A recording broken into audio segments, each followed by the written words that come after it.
ये लड़का Akira Japan में रहने वाला एक प्रोफेशनल गेमर है जो कि पूरा दिन कैंपिंग करके बॉट्स को मारता है और अपने ही टीममेट्स पर ग्रेनेड फेंक देता है। एक दिन स्कूल जाते वक्त एक बड़ी सी वैन इसके सामने आकर खड़ी हो जाती है और उसमें से एक 7 फुट का विशाल आदमी निकल कर आता है। पूरी तरह से पट्टियों से लिपटा यह आदमी अकीरा की तरफ बढ़ता है और तभी अकीरा के लिए 5 सेकंड का टाइमर शुरू हो जाता है। आदमी के सामने एक ट्रक आकर खड़ा हो जाता है, लेकिन वो उसे लात मारकर अकीरा की ओर दौड़ने लगता है। वो अकीरा को एक जानलेवा मुक्का मारता है, लेकिन अकीरा समय रहते नीचे झुक जाता है। तभी आदमी जमीन पर भी जोरदार मुक्का मारता है, जिससे बचकर अकीरा एक साइकिल उठाकर वहां से भाग जाता है। विशाल आदमी उसे हमेशा के लिए निपटाने के इरादे से उसका पीछा करने लगता है।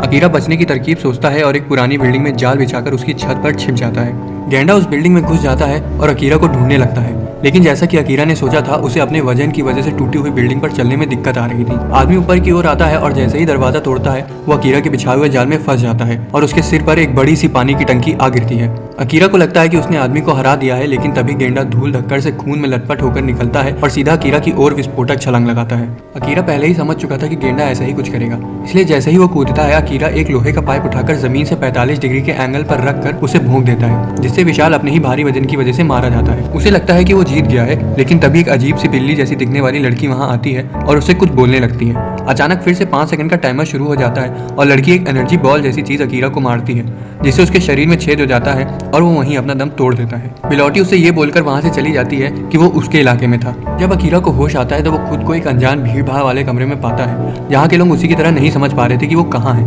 तभी बिलौटी स्टेज पर चढ़ के उन्हें बताती है कि वो सभी बाहरी दुनिया के लिए मर चुके हैं, जिस वजह से उन्हें एक गेम में भाग लेना होगा। लेकिन तभी एक मोटा आदमी स्टेज पर आता है और उससे बोलता है कि वो कोई भी गेम खेलने में इंटरेस्टेड नहीं है। वो आगे कुछ बोल पाता उससे पहले बिलौटी अपने हाथ को एक तोप में बदलकर उसके पेट को गोले से उड़ा देती है, जिससे उसकी वहीं मौत हो जाती है। ये देखकर सभी लोग बहुत ज्यादा डर जाते हैं और वहां से भागने का रास्ता ढूंढने लगते हैं, लेकिन बिलौटी उन्हें शांत कराते हुए बताती है कि वो अकेली नहीं है जिसके पास ये पावर्स हैं, बल्कि कुछ शक्तिशाली लोगों के ग्रुप ने उन सभी लोगों को इसी तरह की पावर दे रखी है, ताकि वो उन पावर्स की क्षमताओं को इंसानों पर टेस्ट करके उन्हें मिलिट्री को बेच सके। आगे वो उन्हें बताती है कि उनके हाथों में लगी हथकड़ियां उन्हें उन पावर्स को इस्तेमाल करने से रोकेंगी, लेकिन गेम खेलते वक्त उनके पास 5 सेकंड का टाइमर होगा, जिसके बाद वो हथकड़ियां हरी हो जाएंगी और वो उन पावर्स का इस्तेमाल कर सकेंगे। वो कीरा के पास जाती है और कहती है कि वो उसके बारे में सब कुछ जानती है। यही नहीं बल्कि वो वहाँ मौजूद सभी लोगों के नाम बोलना शुरू कर देती है और बताती है कि कैसे उसने सभी खिलाड़ियों पर पहले से ही रिसर्च कर रखी है। ये पीले बालों वाली लड़की यूरी उससे पूछती है कि सिर्फ उन्हें ही इसके लिए क्यों चुना गया है, जिस पर बिलौटी बोलती है कि उन्हें ऐसे ही रैंडमली चुन लिया गया है। ये सुनकर सभी लोग चौंक जाते हैं। अचानक से स्टेज पर ये खूबसूरत लड़की यान आ जाती है और बिलौटी से बताती है कि खिलाड़ियों को उनके कमरे में ले जाने का समय आ गया है, क्योंकि पहला मुकाबला शुरू होने वाला है। बिलौटी दीवार पर तोप दागकर एक बड़ा सा छेद कर देती है और सभी खिलाड़ी अपने अपने रूम में चले जाते हैं। अकीरा अपने कमरे में आता है जहाँ उसकी जरूरत का सारा सामान रखा हुआ था। उसकी हथकड़ियां भी खोल दी जाती हैं ताकि वो अपनी पावर्स को समझ सके। वो देखता है कि टेबल पर एक नोटबुक रखी है जिसमें मुकाबले के रूल्स लिखे होते हैं,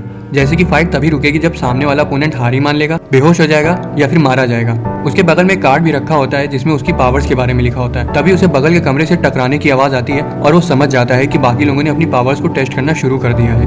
वो ये देखकर थोड़ा सा डर जाता है, लेकिन जैसे ही वो अपना एनवेलप खोलता है तो अपनी अजीब सी पावर देखकर दंग रह जाता है, क्योंकि एनवेलप के मुताबिक सामने वाला जो भी उसकी पावर्स के बारे में सोचेगा वही पावर्स उसे मिल जाएंगी। इसका मतलब उसके पास असल में कोई पावर नहीं है, लेकिन अगर सामने वाला सोचेगा कि उसके पास कोई भयंकर शक्ति है तो वही पावर्स उसे मिल जाएंगी। पहला मुकाबला शुरू होता है और अकीरा क्लासरूम में आता है, जहाँ उसका अपोनेंट पहले से ही हाथ में एक लकड़ी पकड़े सीट पर बैठा होता है। लड़का अकीरा से बोलता है कि उसका इरादा उसे मारने का नहीं है, लेकिन अगर मुकाबला हुआ तो उसकी जान भी जा सकती है, इसलिए बेहतर होगा कि वो पहले ही सरेंडर कर दे। तभी 5 सेकंड का टाइमर शुरू हो जाता है, जिसके खत्म होते ही उनकी हथकड़ियां खोल दी जाती हैं। लड़के की छड़ी एक तलवार में बदल जाती है, जिसका इस्तेमाल वो अकीरा पर हमला करने के लिए करता है, लेकिन अकीरा उसके वार से बच जाता है। लड़का उसके ऊपर एक के बाद एक वार करता जा रहा था और सारी कुर्सी मेज तोड़कर पूरे क्लासरूम को तबाह करने लगा था। अकीरा बचने के लिए उस पर चेयर्स फेंकने लगता है, लेकिन लड़का सभी चेयर्स को बीच से काट देता है। मौका पाते ही अकीरा वहां से भाग जाता है और केमिस्ट्री लैब में घुसकर छिप जाता है। लड़का उसका पीछा करते हुए क्लासरूम तक पहुंच जाता है और उसके घुसते ही अकीरा उस पर एक बर्नर और डीओ की मदद से आग बरसा देता है, लेकिन लड़का उससे बचकर बर्नर पर एक लोहे का टुकड़ा फेंक देता है, जिससे बर्नर टूट जाता है। अब लड़का अकीरा से बोलता है कि बच्चों का खेल मत खेलो और हार ही मान लो, लेकिन अकीरा पीछे से आता है और मुस्कुराते हुए कहता है कि वो इतनी देर से अपनी पावर्स का इस्तेमाल इसलिए नहीं कर रहा था क्योंकि वो जानलेवा साबित हो सकती है। लड़के को लगता है कि वो सिर्फ बड़ी बड़ी डींगे हाँक रहा है, लेकिन तभी अकीरा बोलता है कि उसने उस पावर को बिलौटी के पास भी देख रखा है, जिससे तुरंत लड़के को लगता है कि शायद उसके पास कैनन्स की पावर है, जिस वजह से अकीरा के पास उसी तरह का कैनन आ जाता है, जिसका इस्तेमाल करके वो लड़के को उड़ा देता है और उसके पास जाकर बोलता है कि अब हारी मानने की बारी तुम्हारी है। कोई दूसरा चारा ना होने की वजह से लड़का अपनी हार मान लेता है और इसी तरह अकीरा अपना पहला मुकाबला जीत जाता है। कमरे से बाहर आते वक्त उसकी हथकड़ियां दोबारा से लाल हो जाती हैं और उसे उसके रूम तक ले जाया जाता है। रास्ते में उसे वही पीले बालों वाली लड़की यूरी मिलती है जिसे 2 गार्ड्स ले जा रहे थे। काफी देर तक रूम में यूरी ने अपना एनवलप खोला ही नहीं था क्योंकि वो मुकाबला नहीं करना चाहती थी, लेकिन जब उसे पता चलता है कि अगली बारी उसकी है, ना चाहते हुए भी उसे एनवलप खोलना पड़ता है। उसमें लिखा होता है कि वो अपनी फिजिकल स्ट्रेंथ यानी शारीरिक बल को कई गुना तक बढ़ा सकती है। अपनी पावर्स को चेक करने के लिए वो दीवार पर मुक्का मारती है और देखकर हैरान हो जाती है क्योंकि दीवार पर एक बड़ा सा गड्ढा बन गया था। वो बाहर निकलने के लिए वहां लगा लोहे का दरवाजा भी तोड़ने की कोशिश करती है, लेकिन उस पर कोई असर नहीं होता। यूरी बिस्तर पर आकर लेट जाती है और अपने खराब पास्ट के बारे में सोचने लगती है। आखिर में उसकी बारी आ जाती है और उसे मुकाबले की जगह ले जाया जाता है। वहाँ एक मोटा बदसूरत सा ठरकी आदमी पहले से ही चड्डी बनियान पहने खड़ा होता है। उसे देख कर ही यूरी घबरा जाती है। आदमी तुरंत अपनी पावर्स के बारे में बताते हुए बोलता है कि वो उसे सूंघ कर उसकी भावनाओं को पढ़ सकता है। तभी 5 सेकंड का टाइमर शुरू हो जाता है और आदमी उसकी ओर भागने लगता है, लेकिन यूरी कूद कर उसके चेहरे पर लात मार देती है। मुंह से खून निकलने के बाद भी आदमी ठरकियों की तरह हंसने लगता है और समझ जाता है कि यूरी उससे डरने लगी है, इसलिए उससे और डराने के लिए वो उसके सामने अपनी चड्डी उतार देता है। यूरी उसकी मूंगफली देखकर अपना चेहरा ढक लेती है, जिसका फायदा उठाते हुए आदमी दौड़कर उसकी गर्दन पकड़ लेता है। यूरी कुछ देर तक तो संघर्ष करती है, लेकिन फिर आदमी का हाथ पकड़कर उसे 2 हिस्सों में तोड़ देती है और फिर जमीन पर जोरदार मुक्का मारती है जिससे पूरे कमरे में धूल फैल जाती है और मौका पाते ही वो आदमी के पीछे आकर उसे लगातार 3 मुक्के मारकर हरा देती है और मुकाबला जीत जाती है। उसके मुकाबले के बाद अकीरा को भी बाहर बुला लिया जाता है क्योंकि खेल का दूसरा पड़ाव जल्द ही शुरू होने वाला था। उसे एक कमरे में ले जाया जाता है जहाँ पर पहले से ही कुछ लोग मौजूद होते हैं, जिसमें यूरी, वो लड़का जिससे उसके साथ पहली बार मुकाबला हुआ था, ये बंदर जैसा आदमी और ये नीले बालों वाला खली बली होते हैं। बताया जाता है कि अगला मुकाबला 5-5 लोगों की टीम का होगा, जिसकी तैयारी के लिए उनके पास सिर्फ 5 घंटे का समय है। अकीरा कमरे में आता है और उनके साथ जाकर बैठ जाता है। तभी ये वन मानुष बोलना शुरू कर देता है और उनके ग्रुप के लीडर की तरह बर्ताव करते हुए कहता है कि अब जब वो लोग एक टीम बन चुके हैं तो उन्हें अपनी पावर्स एक दूसरे को बता देनी चाहिए।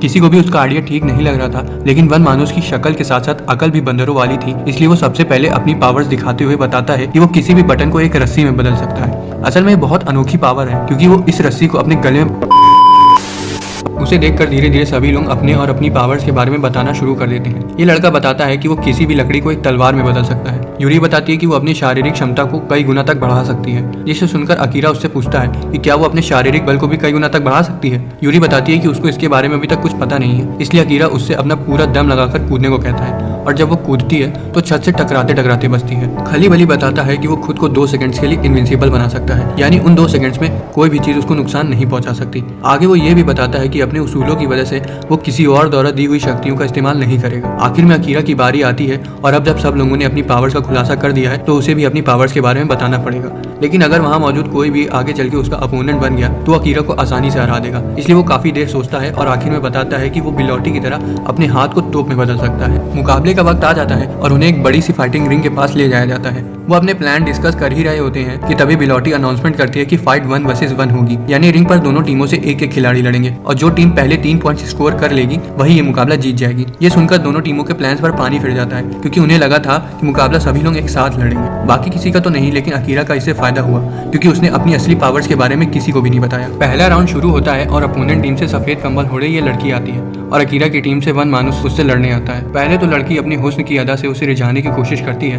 ताकि वो उसकी बातों में आकर रिंग छोड़ दे, लेकिन वन मानुष उसके हुस्न के जाल में नहीं फंसता, उल्टा अपनी पावर्स के बारे में डींगे हाँकने लगता है और कहता है कि वो उसकी खूबसूरती को नुकसान नहीं पहुंचाना चाहता, इसलिए वो उस पर हमला नहीं करेगा। बंदर अपनी चालाकी दिखाते हुए लड़की को कॉइन फ्लिप का गेम खेलने को कहता है और बोलता है कि अगर हेड्स आए तो वो हारी मान लेगा, लेकिन अगर टेल्स आए तो वो मुकाबला जीत जाएगा। टीम के सभी लोग उसकी चतुराई देखकर उसकी तारीफ भी करते हैं, लेकिन जिस पल वो सिक्का उछालता है उसके पेट में अचानक 2 धारी खंजर आकर लग जाते हैं। लड़की सिक्के का इंतजार न करने के लिए माफी मांगते हुए कहती है कि उसको हारने में कोई दिलचस्पी नहीं थी, इसलिए उसने ऐसा किया। वन मानुष वहीं गिरकर अपना दम तोड़ देता है। यूरी को अपनी आंखों पर यकीन नहीं होता तो वहीं दूसरी तरफ अकीरा और ये लड़का सोच में पड़ जाते हैं कि लड़की ने तो अपने हाथ बस जरा सा हिलाया था और अपने आप हवा में खंजर बन गया। सब कुछ इतना तेज हुआ कि वो जान ही नहीं पाए कि उसकी असली पावर क्या है। डॉक्टर्स वहाँ आते हैं और उसे मरा हुआ घोषित करके वहाँ से ले जाते हैं।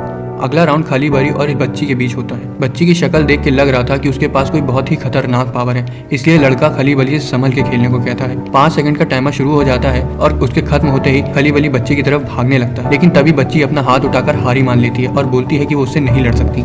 इधर अकीरा की टीम मुफ्त में मिली जीत की खुशी मना रही होती है, तो वहीं दूसरी तरफ लड़की बच्ची को हारी मानने के लिए हड़का रही होती है, लेकिन तभी एक क्यूट सी लड़की उसे छोड़ने को कहती है और वादा करती है कि अगला मैच वो जरूर जीतेंगे। इतना कहकर वो रिंग पर चढ़ जाती है। दूसरी तरफ से ये लड़का उससे लड़ने होने आता है। मैच के शुरू होते ही लड़का अपनी एल्डर वॉन्ड निकाल लेता है और लड़की अपनी गुलेल से उस पर छोटी सी गोली दाग देती है, जिससे वो आसानी से बच तो जाता है, लेकिन तभी गोली एक बड़े से गोले में तब्दील हो जाती है और जमीन पर गिरकर एक बड़ा सा गड्ढा बना देती है। लड़का समझ जाता है कि वो कई सारी गोलियां फेंक कर उसे कुचलना चाहती है, लेकिन वो ऐसा होने नहीं देगा। वो तुरंत अपनी छड़ी को तलवार में बदल लेता है और उसकी ओर भागने लगता है। लड़की उसको एक गोली मारती है, जिससे वो फिर से बच जाता है, जिसे देखकर लड़की घबरा जाती है और हड़बड़ी में 3 गोलियां एक साथ मार देती है। लड़के की सजगता इतनी तेज थी कि वो तीनों गोलियों से बच जाता है। उससे पहले कि वो कुछ समझ पाता, लड़की दोबारा से एक गोली उसे मार देती है, लेकिन इस बार लड़का गोली को बीच से काट देता है। ये देखकर सभी लोग दंग रह जाते हैं और यहाँ हमें पता चलता है कि उसकी असली पावर किसी भी चीज को काटने की है, फिर वो चाहे किसी का